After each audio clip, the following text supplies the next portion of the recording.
오늘은 구원을 이루시는 하나님이란 제목으로 함께 말씀 나누도록 하겠습니다. 말씀에 은혜 받으시는 분들 되시길 소망합니다. 신명기 9장에는 모세가 가나안 입성을 앞두고 이스라엘 백성이 가나안 땅에 들어갈 수 있었던 이유를 설명하고 있습니다. 9장 2절과 3절을 보면 가나안 땅에 누가 살아요? 아낙 자손이 삽니다. 아낙 자손은 거인 족속이에요. 거인 족속. 거인 족속 한마디로 굉장히 큰 사람들이죠. 그 사람들을 어떻게 이길 수 있겠냐는 거죠. 그런데 어떻게 이길 수 있어요? 하나님께서 그들을 무릎 꿇게 하신다. 3절에 하나님께서 그들을 몰아내고 멸망시키실 것이다. 이렇게 말씀을 하고 있습니다. 이스라엘 족속이 강합니다. 강하긴 하지만 하나님께서 이기시게 해준다 라는 말씀이죠. 그러면서 이 모세는 광야에 있었던 대표적인 죄를 말하죠. 광야에서 저질렀던 대표적인 죄가 무엇이죠? 바로 이 십계명을 받으러 올라간 사이에 일어났던 금송아지 사건입니다. 이스라엘 백성들이 모세를 기다리지 못해서 금송아지를 만들고 금송아지의 우상을 예배했던 그런 사건이 대표적인 사건이라고 볼 수 있습니다. 하나님께서는 얼마나 진노하셨냐면 이것으로 말미암아서 아예 이스라엘 백성들을 다 멸하겠다. 그리고 모세 너를 중심으로 새로운 민족을 이루겠다. 가나안 땅에 들어갈 수 있는 새로운 민족을 이루겠다라고 그렇게 말씀을 하시는 것입니다. 그런데 모세가 간절하게 중보 기도를 하면서 하나님께서 다시 용서하시고 그들의 자녀들로 말미암아 가나안 땅에 들어가게 하셨다는 것이죠. 그러면 모세가 왜 지금 이 신명기는 일어났었던 일이 아닙니다. 과거에 있었던 일을 다시 한번 이야기하고 있는데 왜 금송아지 사건을 이야기하냐? 모세는 아픈 과거를 다시 한번 이야기하면서 돌아보면서 너희들이 다시는 죄를 짓지 말아라. 우상 숭배를 하지 말아라. 라는 마음으로 다시 한번 과거에 있었던 아픈 상처를 건드리고 있다라는 거예요. 우리가 과거에 있었던 아픈 상처들이 다 있죠. 그것은 때로는 생각하기도 싫고 또 떠올리기도 싫을 수 있어요. 그런데 그것을 떠올리면서 우리가 얻을 수 있는 교훈들이 있다면 그것은 때로는 우리에게 유익이 될 수 있다는 거죠. 모세는 이러한 마음으로 다시금 금송아지의 사건을 이야기하고 있다라고 보시면 될 것 같습니다. 오늘은 모세가 다시 언급하는 이 금송아지 사건과 함께 모세가 드렸던 이 중보기도의 내용을 가지고 두 가지로 함께 은혜를 나누었으면 좋겠습니다.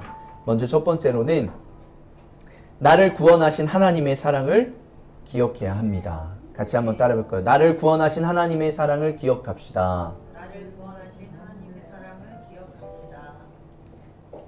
신명기 9장 4절, 5절, 6절인데요. 주 당신들의 하나님이 그들을 당신들 앞에서 내쫓으신 다음에 행여 내가 착하기 때문에 주님께서 나를 이끌어들여 이 땅을 차지하게 하셨다고 생각하지 마십시오. 주님께서 이 민족을 당신들 앞에서 내쫓으신 것은 그들이 악하기 때문입니다. 당신들이 마음이 착하고 바르기 때문에 당신들이 들어가서 그들의 땅을 차지하도록 하신 것이 아니라 여기에 있는 이 민족들이 악하기 때문에 주 당신들의 하나님이 그들을 당신들 앞에서 내쫓으신 것입니다. 이렇게 하여 주님께서는 당신들의 조상 아브라함과 이삭과 야곱에게 맹세하신 그 말씀을 이루시는 것입니다. 주 당신들의 하나님이 이 좋은 땅을 당신들에게 주어 유산으로 차지하게 하신 것이 당신들이 착하기 때문이 아님을 당신들은 알아야 합니다. 오히려 당신들은 고집이 센 백성입니다. 지금 3절만 읽었는데 내용이 너무 계속 반복되고 있죠. 하나님께서 이 땅을 차지하게 해주실 것입니다. 가나안 땅에 들어가게 해주실 것입니다. 그런데 여러분들이 바르고 착해서 그 땅에 들어간 것 아닙니다. 그거 기억하시기 바랍니다. 무엇 때문이라는 거예요? 하나님께서 아브라함과 이삭과 야곱에게 말씀하신 그 말씀을 이루시기 위해서 여러분들을 가나안 땅에 들여보내는 거라다. 즉 하나님은 말씀을 이루시는 분이기 때문에 그 구원을 이루신다는 거예요. 그러니까 우리가 이 약속의 말씀을 붙잡고 살아갈 때 이 말씀 안에 있는 것들을 하나님께서 이루신다라는 거죠. 그 안에 구원이 있기 때문에 하나님께서 또 우리에게 구원을 베풀어 주시는 것이다. 이렇게 볼 수 있습니다.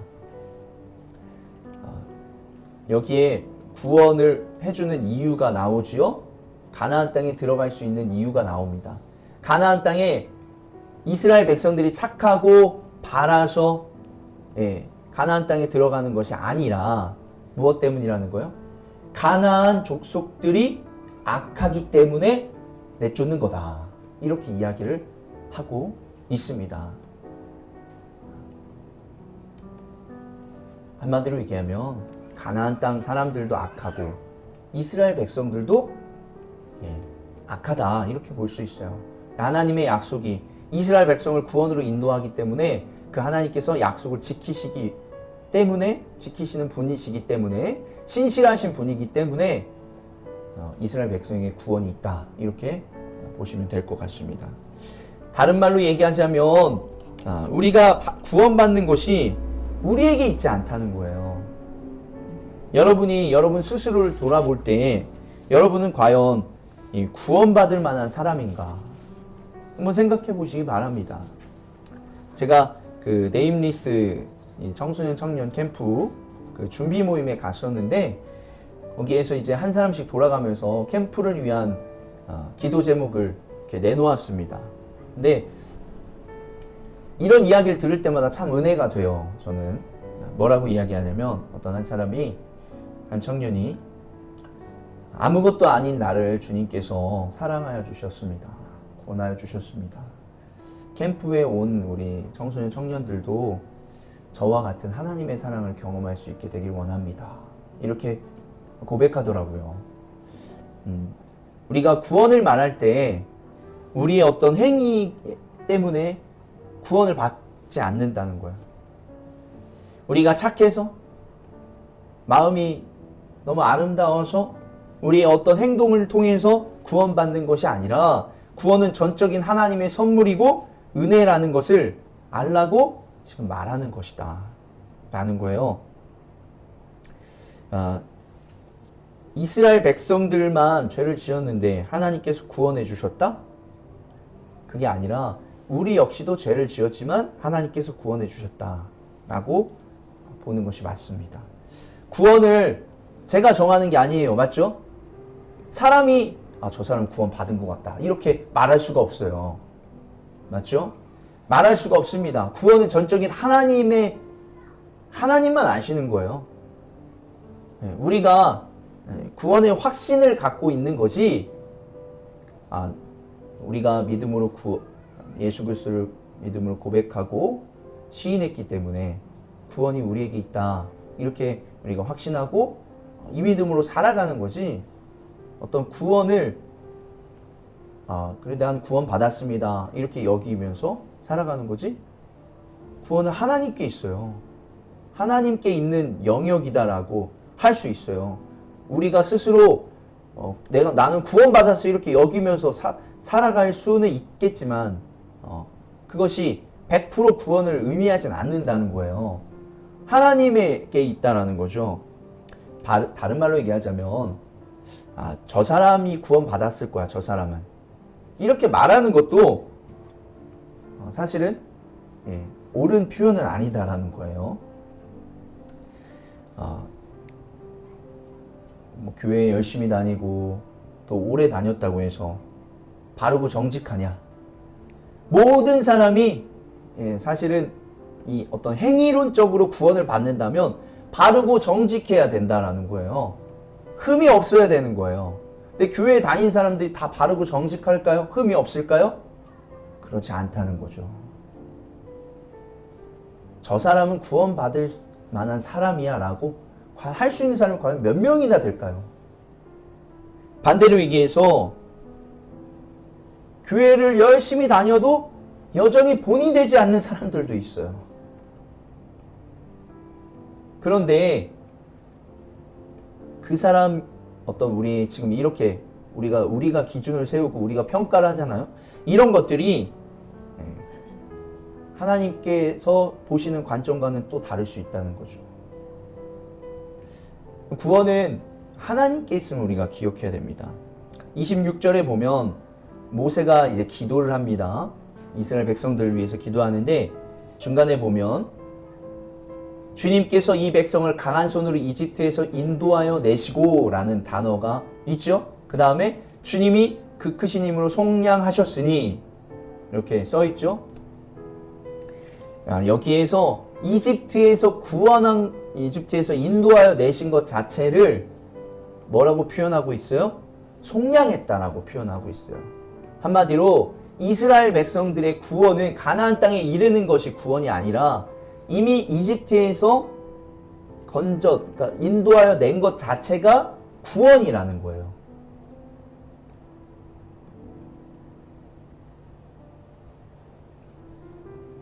우리가 젖과 꿀이 흐르는 그 가나안 땅, 우리의 삶이 나아지고 변화되고 축복된 삶으로 되어야만 구원이 아니라는 거죠.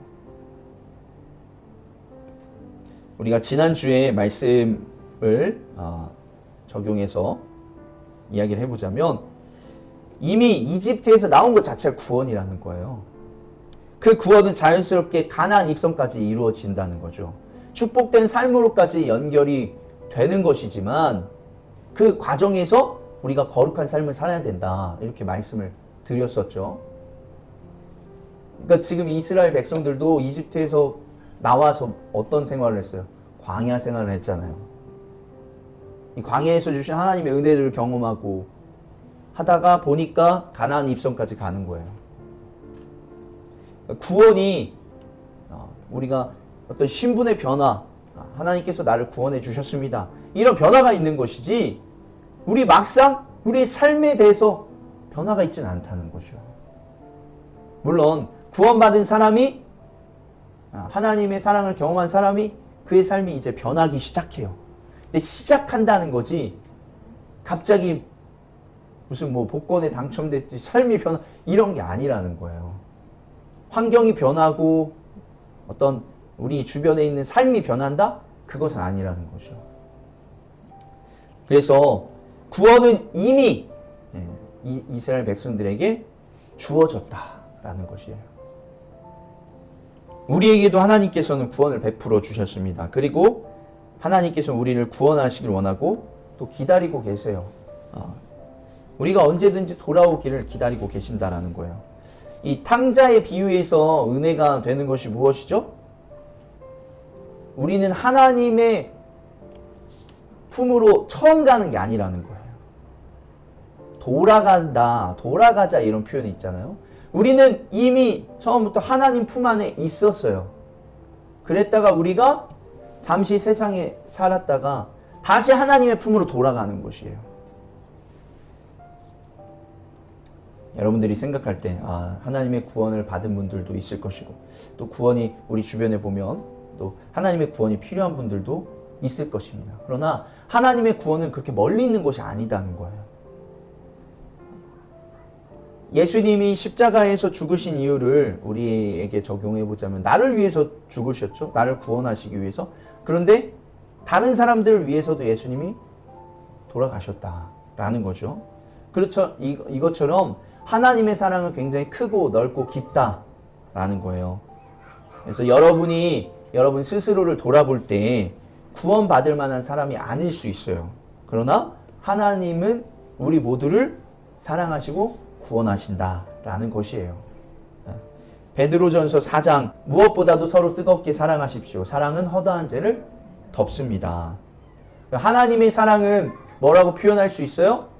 덮어주는 사랑이다라는 거죠. 우리가 지금 겨울인데 날이 추우면 이불 속으로 들어가죠? 근데 이불 속으로 들어갈 때 어떻게 들어가요?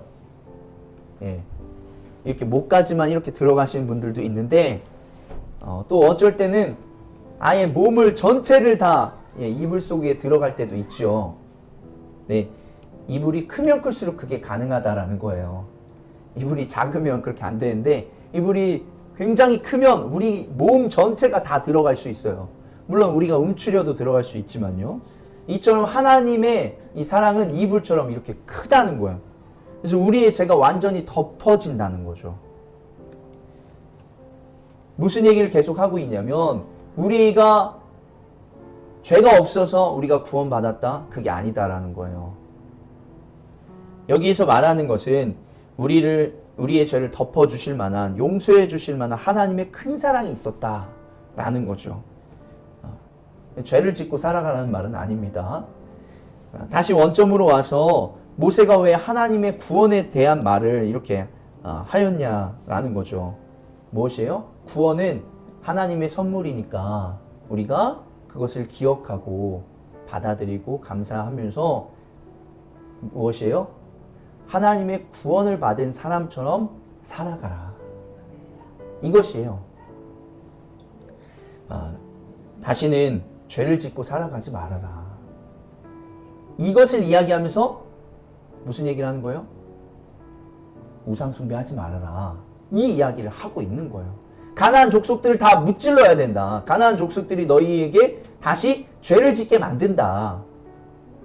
너희들이 어떤 다른 것 때문에 구원받은 것이 아니다. 하나님의 선물로 구원받았기 때문에 가나안 백성들 강하지만 이길 수 있게 해주실 것이다. 그렇기 때문에 너희들은 가서 다른 생각. 아까 다른 생각이 뭐죠? 금송아지를 만든다는 거지. 하나님 앞에 우상을 숭배하지 말고 죄를 짓지 말고 거룩한 백성으로서 살아가라. 이 이야기를 하고 있는 것이에요. 요한복음 8장에 보면 가늠하다 잡혀온 여인이 있죠. 우리 너무 유명한 말씀이니까 다 알고 있죠. 뭐라고 이야기를 하죠? 너희 중에 죄 없는 자가 먼저 돌로 쳐라. 근데 사람들이 하나둘씩 다 떠났어요. 그런 다음에 예수님께서 이 여인에게 뭐라고 말씀하시죠? 예수께서 말씀하셨다. 나도 너를 정죄하지 않는다. 가서 이제부터 다시는 죄를 짓지 말아라. 죄 많은 우리들을 구원해 주신 하나님의 사랑을 기억하면서 우리 역시 죄를 짓지 않으려고 노력해야 한다는 거죠. 우리를 용서하시고 사랑하시고 구원하시는, 오늘 제목이 구원을 이루신 하나님이시잖아요. 구원을 이루신 하나님의 사랑을 기억하며 살아가실 수 있는 분들이 되시길 간절히 소망합니다. 두 번째는 우리들도 모세처럼 다른 이들의 구원을 위해서 기도해야 한다는 거죠. 같이 한번 따라해 볼까요? 다른 이들의 구원을 위해서 기도하겠습니다. 다른 이들의 구원을 위해서 기도하겠습니다. 26절부터 기도의 내용이 나옵니다. 주님께 기도하며 아뢰었습니다. 주 나의 하나님, 주님께서 이 백성을 강한 손으로 이집트에서 인도하여 내시고 주님의 그 크신 힘으로 속량하셨으니 주님의 소유인 이 백성을 멸하지 말아 주십시오. 주님의 종 아브라함과 이삭과 야곱을 생각하셔서라도 이 백성의 고집과 악과 죄를 돌아보지 말아 주십시오. 이 백성은 주님께서 그 크신 힘과 펴신팔로 인도하여 내신 주님의 소유요 주님의 백성입니다. 이게 지금 신명기 때 기도하는 게 아니라 출애굽 때 기도한 걸 다시 한번 이야기하고 있는 거예요. 이 모세는 이 출애굽기에 보면 또 어떤 내용이 나오냐면 자기의 이름은 생명책에서 거두어 주시더라도 이 백성들을 제발 구원하여 주십시오. 이렇게까지 중보기도를 하고 있어요. 모세가 어떤 사람이었죠? 이스라엘을 이끄는 리더십이기도 했죠. 하지만 그는 늘 이스라엘 백성을 향한 마음이 있었다는 거예요. 죄를 지었지만 주님 용서해달라고, 구원해달라고 하는 이런 기도를 했었다라는 것이에요. 모세처럼 우리는 우리 주변에 있는 다른 이들의 구원을 위해서 기도해야 된다는 거예요. 어떻게 할 때 그들을 위해서 기도할 수 있을까요? 그들의 영혼을 바라볼 수 있어야 우리는 그들을 위해서 기도할 수 있어요. 이 영혼을 바라본다는 게 무슨 말이죠?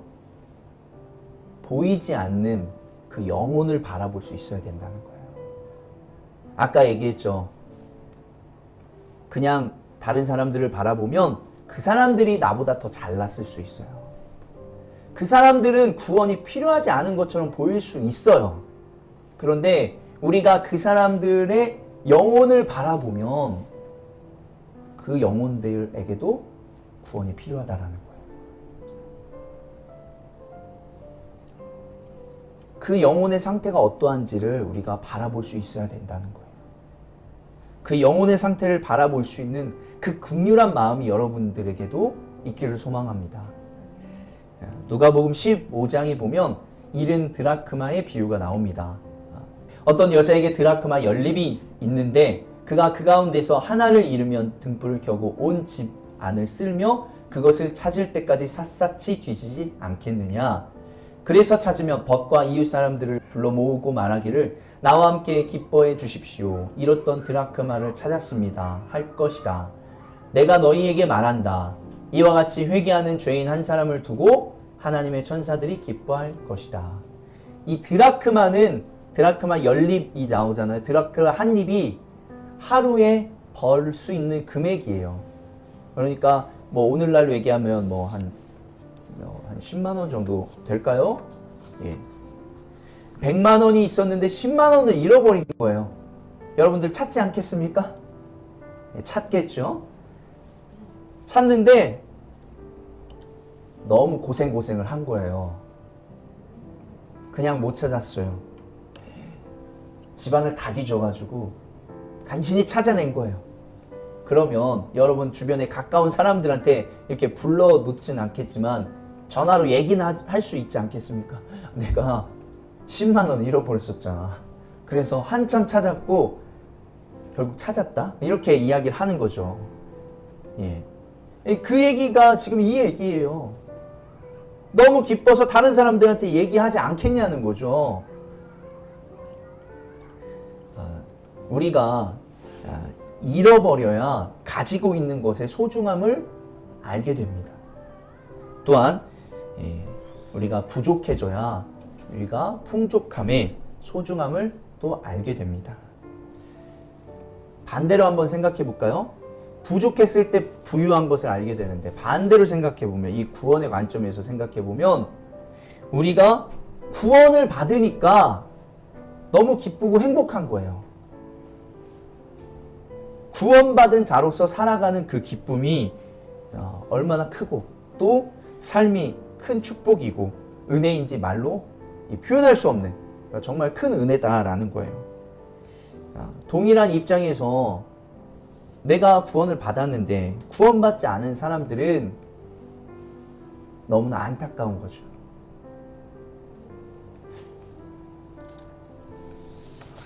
이 구원을 받으니까 다른 사람들에게도 구원을 전해야겠다 이렇게 느낄 수 있어야 된다는 거예요. 여러분들이 이렇게 정말 잃은 이 드라크마를 찾는 이 여인의 심정과 같이 다른 사람들의 구원을 위해서 그렇게 생각하고 있는지 한번 돌아보면 좋을 것 같아요. 성경에서는 뭐라고 얘기하죠? 10절에 이와 같이 회개하는 죄인 한 사람을 두고 하나님의 천사들이 기뻐할 것이다. 우리가 아까 10만 원을 두고는 그렇게 열심히 찾는다고 했는데 다른 사람들이 구원받지 못한 것에 대해서는 우리가 이렇게 열심히 노력하고 있는지 한번 돌아볼 필요가 있어요.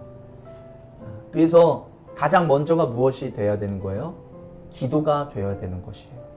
기도. 그리고 그들과 교제하면서 그들의 구원을 위해서 우리가 또 나아가야 될 줄로 믿습니다. 기도가 쌓여야 결국 그들이 교회까지 인도되는 거예요. 여러분이 구원받기 위해서 여러분을 위해서 수많은 기도가 있었다라는 것을 기억하시면서 여러분 주변에 있는 분들 또 여러분이 정말 이 회개하는 죄인 한 사람 이 한 사람을 위해서 우리가 또 기도할 수 있는 분들이 되기를 간절히 소망합니다. 여러분 주변에 정말 구원이 필요한 사람들이 누가 있는지 돌아보시면서 또 기도할 수 있게 되기를 소망하고 교회의 가장 큰 교회에 오면 우스갯소리긴 한데 뭐 우리 교회는 앉을 자리가 많이 있잖아요. 근데 큰 교회에서 사람들이 다 이렇게 레드카펫처럼 이렇게 길이 이렇게 다 열린다고 하잖아요. 어떤 사람을 데리고 왔을 때 길이 열릴까요? 대전시장을 데려왔을 때 길이 열릴까요? 뭐 그럴 수도 있겠죠. 그러나 새신자입니다 할 때 길이 열린다고 해요. 새신자라는 말이 가장 큰 힘을 가지고 있다라는 거예요. 교회에서는. 그런 것처럼 교회의 가장 큰 기쁨은 새로운 사람이 교회에 왔을 때예요. 또 저의 가장 큰 기쁨이 무엇일까요? 가장 큰 은혜가 되었을 때 저 개인적으로는 이렇게 세례를 집례할 때가 가장 큰 은혜가 되더라고요. 그런 것처럼 우리 교회도 또 하나님께서도 정말 기뻐하시는 게 이 잃어버린 이 회개하는 한 사람이다라는 것을 기억하시면서 정말 다른 사람들의 구원을 위해서 모세가 기도했던 것처럼 여러분들도 정말 기도할 수 있는 분들이 되시기를 간절히 소망합니다. 말씀을 마무리합니다. 우리가 구원을 이루신 하나님을 우리가 바라볼 수 있게 되길 소망합니다. 그래서 정말 우리가 조건 없이 우리가 구원을 받았어요. 그것을 여러분들이 기억하시며 또 나아가시길 소망하고, 또 구원 없이 우리가 조건 없이 우리가 구원을 받은 것처럼 다른 사람들의 또 구원도 우리가 할 수 있는 것은 아니지만 그들을 교회로 인도하고 또 그들이 구원 받았으면 하는 마음을 여러분들이 전하기를 간절히 소망합니다. 그것이 정말 교회의 기쁨이요, 하나님의 기쁨이요, 또 천사들이 기뻐하는 놀라운 일들이다 라는 것을 기억하시면서 여러분들이 기도하시며 또 구원을 이루신 하나님을 믿고 의지하며 나아갈 수 있는 분들 되시길 간절히 소망합니다. 아멘. 아멘.